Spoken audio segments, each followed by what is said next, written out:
feels like everything about Destiny is shallow. It is. No, it's a skeleton of a game. Yeah. And I don't know if they're going to start filling it in or if they cut so much that they can't go back now, and I don't know. And that's the scary part about it, is we're investing all this time in this game that we don't know in 5 years, maybe it'll be great.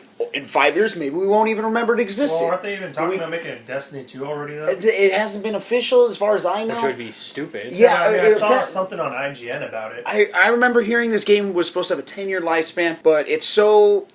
we don't know who's going to be playing it in 10 years. This is the thing. It's like you see It's like you see the most beautiful girl you've ever seen in your life walk by you. And she says, hey, I'll be ready to date you in 10 years. Okay? So then 10 years comes, and then you've thought about her, and you're excited, you forget about her, and she comes into your life, and you go, oh, we're dating, it's official, it's great. 2 weeks in, it's the best relationship you've ever had in your life. She's amazing. And then a month in, you go, what am I doing here? She doesn't make me laugh.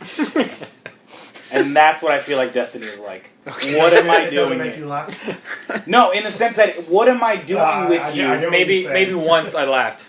What am I doing with you? And they cut that part from the game. What am I doing with you? Like I said, the only reason I jump on, I don't even, I should just be playing GTA. I'm not even gonna lie, half the time when you guys text me saying, hey, let's raid, I'm like, I really don't want to raid. But I know if I don't jump on, they're not Yeah, and if I don't jump on, no one's going to be able to I'm going to be that asshole that's like, okay, we didn't raid because of Jesse. That's cool. Well, actually, I've been getting into the forum. I don't be Tony.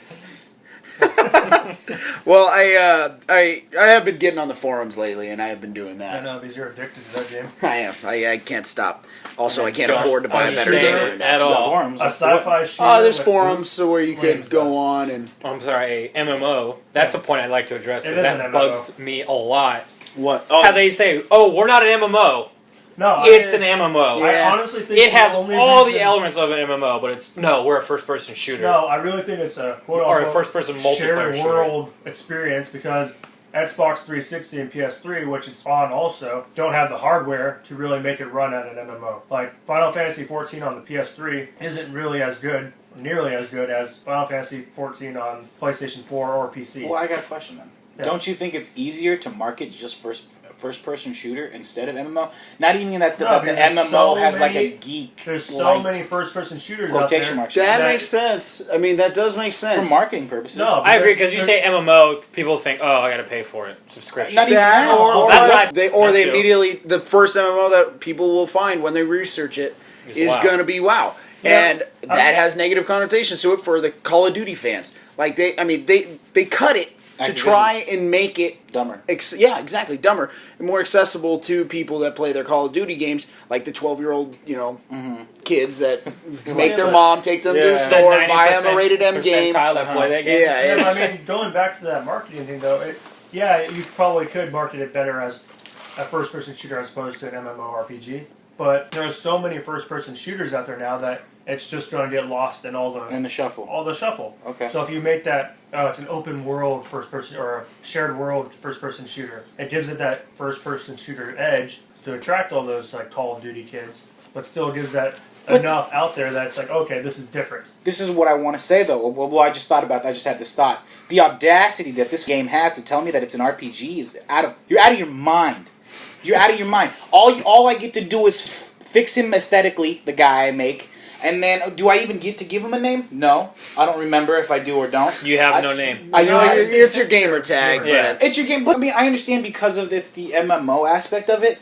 But man, like the greatest RPG game I've ever played in my life is Star Wars: Old Knights of the Republic on the original Xbox. That game to me changed shit for me. I love that game. You still have those RPG elements where you're upgrading your character. I'm getting better guns. I'm getting better gear. So you're not technically let's talk about that character, but you are role playing by upgrading. But I want to make decisions like in Mass Effect. I want to make decisions where it's like, should we save the girl or should we just leave her to die? Let's leave her to die today.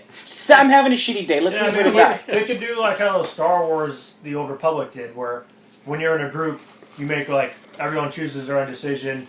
And talking about the computer one, the MMO? Yeah, that's the MMO. Yeah. And then you get points based on your decision, but randomly selects one of the people, and that's the outcome of that conversation. Follows that person's decision. Man, that's another game that could have been something special. It was a disaster. Well, let's go back. Let's talk about, you guys brought up briefly while you were ranting right there, the gear. And, in particular, the exotics. They were just patched this week. We were discussing earlier that we didn't think that exotics are really that worth getting, or even trying to get, because they don't feel that much better. But, I mean, the patch did come out. I have a last word, which was a piece of shit pre-patch. But now I'm actually using it. It feels a lot better. What do you guys think? Well, on one hand, the exotics aren't really that exotic. I have 7 exotics. So I was that exotic when I have one of every single slot. And so, okay, I can only equip 2 of them. I can equip an armor piece and a gun, but it's not really a benefit over the other guns that I have besides that 1 or 2 perks.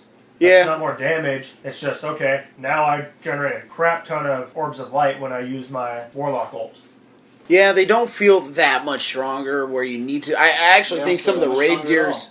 I think some of the raid gear's better, in my opinion. Yeah, I honestly think that my exotic gauntlets aren't in comparison to legendary shit. I really don't think it's anything, because it's the first exotic thing that was on sale by Xur. So I bought it. I leveled it up all the way. It probably brought me up. I want to say not even half a level. Do you know what I mean? Well, compared to what though? Compared to the Queen's gear that and you had before, or compared to a blue? I'm just saying overall. I think that my exotic gauntlets were the first piece of exotic. These exotic gauntlets look cool. We're gonna let them go first. Xur's gonna sell them. People are gonna buy them like crazy. It's gonna be great, and they're gonna look great. But they're not really gonna.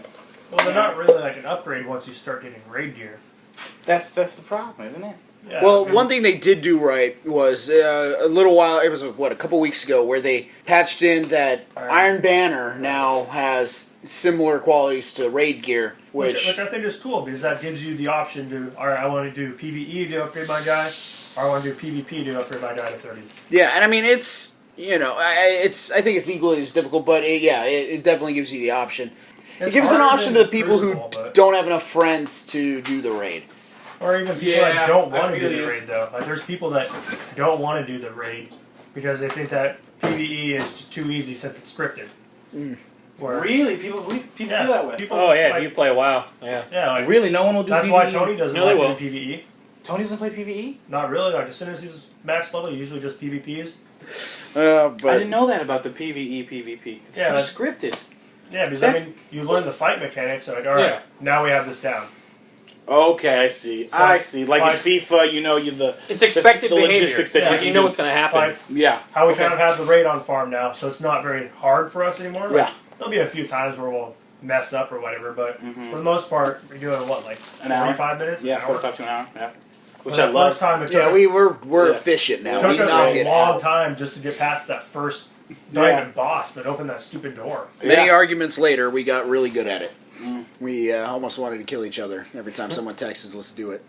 Oh, yeah. Oh, man. And especially the amount of times that I died. And then just because I died so much, then just feeling insecure about my gaming skills. It didn't help that somebody was like, I'm Spartacus is down again. And then I was just like, all right. That's probably me. We all did. I'm a patient man, and I'm okay to be made fun of. Names our clan, I am Spartacus down. I have no problem with that anymore. It's pretty clever, actually. I'm Spartacus down? We're trying to get, it's clever. Get Guardian down. That's not clever. It's not clever. It's in the moment. Oh, you should go online and check out our, the little quotations under it now. We have a clan saying. And what is it? What's the clan saying? It's, we like don't get comedy. That's clever. That's clever. That's amazing. That's an inside joke. I'm sorry to everyone listening right now. No, that's great. I'll give it to you this way. I'll put it to you this way. I'm a comedian, and my friends who have me on as a guest for tonight's podcast don't get comedy. That's all you need to know. It's not complicated. Apparently, we don't get comedy. Check out his videos and let us know what you think. Is it a drama or is it comedy? Let us know. We're a little torn over here on our end, but we're still figuring it out. We're not torn. One person says it's a comedy. Speaking of which, while we're on the topic, do you want to go ahead and let the listeners know what your channel is and what it's about? Yeah, 9 Crown Productions. It's a lovely YouTube channel where we post videos and of sketches that we filmed, and we post lore. You know, well, what else do we do, guys? Well, we're a new channel. We're a new channel, yeah. We do a bunch of stuff. Currently finding ourselves. we're exploring Edgar Allan Poe like things.